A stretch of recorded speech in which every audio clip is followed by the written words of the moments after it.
বদলি হজের ক্ষেত্রে এমন ব্যক্তি নির্বাচন করা যাবে কিনা যিনি এখনও ফরজ হজ করেননি? উত্তর হলো না। যিনি নিজের ফরজ হজ আদায় করেননি তিনি আসলে বদলি হজ করতে পারবেন না। অন্যের বদলি হজ আদায় করার জন্য নিজের ফরজ হজ আদায় করাটা পূর্ব শর্ত। ফরজ হজ আগে আদায় করতে হবে, তারপর বদলি হজ করতে হবে। কারণ নবী করিম সাল্লাল্লাহু আলাইহি ওয়াসাল্লামের সময় এক ব্যক্তি তিনি তার ভাইয়ের পক্ষ থেকে সম্ভবত হজ করছিলেন। নবী সাল্লাল্লাহু আলাইহি ওয়াসাল্লাম তখন তাকে জিজ্ঞাসা করেছেন যে তার ভাইয়ের নাম ছিল সম্ভবত সুব্রমা। সুব্রমার তরফ থেকে হজ করছিলেন। নবী সাল্লাল্লাহু আলাইহি ওয়াসাল্লাম বলেছেন, তুমি নিজের তরফ থেকে করেছো কিনা? তখন তিনি বলেছেন, না। তখন নবী সাল্লাল্লাহু আলাইহি ওয়াসাল্লাম বলেছেন, তুমি তোমার পক্ষ থেকে আগে করো, তারপর তুমি সুব্রমা তোমার ভাই তার তরফ থেকে হজ করবে। এজন্য একজন মুসলমান বদলি হজ করার আগে নিজের হজ তাকে করতে হবে। ঠিক একই কথা প্রযোজ্য ওমরার ক্ষেত্রেও। বদলি ওমরার আগে নিজের ওমরা সম্পাদন করতে হবে।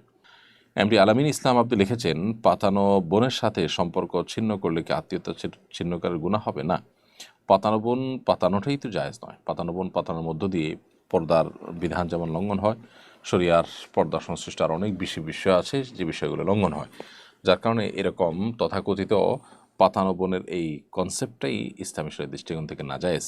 সো সেই পাতানো বোন থেকে দূরে সরে আসলে সেটা অবশ্যই আত্মীয়তার চিহ্ন বললে গণ্য হবে না। ফাতিমা বেগম কলি আপনি লিখেছেন, আমার 3টা ছোট ভাই আছে। একটি বুদ্ধি প্রতিবন্ধী, তার প্রকৃত বয়স 37, মানসিক বয়স 2 থেকে 4। সে আমার মায়ের সাথে ছোট শিশুর মতো ঘোরাফেরা করে। সবচেয়ে ছোট ভাই নিজের স্ত্রীকে প্রতিবন্ধী ভাইয়ের সাথে পর্দা করতে বলে, ফলে ছোট ভাইয়ের স্ত্রী নিজের কক্ষের বাইরে স্বাভাবিক চলাফেরা করতে পারে না। এই কারণে আমার মা ও বাবা তাদের উপর অসন্তুষ্ট। এক্ষেত্রে কী করণীয়? বুদ্ধি প্রতিবন্ধীর সাথে পর্দা করা ফরজ কিনা? না, যদি 2-4 বছরের শিশুর মতোই তার মানসিক রোগী হওয়ার কারণে বা বুদ্ধি প্রতিবন্ধী হওয়ার কারণে তার মানসিক বয়স যদি এরকম কম হয়, তাহলে সেক্ষেত্রে তার সাথে পর্দা না করলে গুনাহ হবে না। কারণ শরীয়তের পর্দার যে বিধিবিধান রয়েছে এটি যে উদ্দেশ্যে, যে মাকসাদে, যে ক্ষেত্রে প্রযোজ্য হয় এটি তার আওতায় পড়ে না। যার কারণে এখানে মা বাবা যদি অসন্তুষ্ট হন বা ওই সেই মানসিকভাবে যিনি অসুস্থ তার জন্য যদি কষ্টের কারণ হয়, তাহলে সেক্ষেত্রে এখানে কড়াকড়ি বা বাড়াবাড়ি না করা উচিত।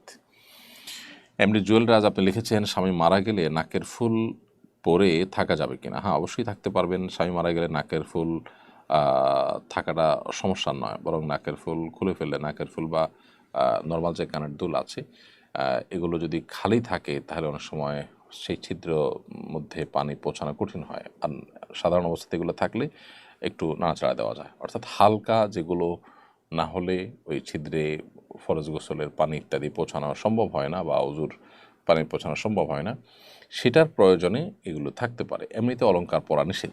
স্বামী মারা গেলে সাজসজ্জা করা, মানে সাজসজ্জার অংশ হিসাবে বাহিরে গেলে যে সমস্ত অলংকার টলংকার পরা হয় এরকম অলংকার পরা বা সাজসজ্জা করা এটা নিষেধ।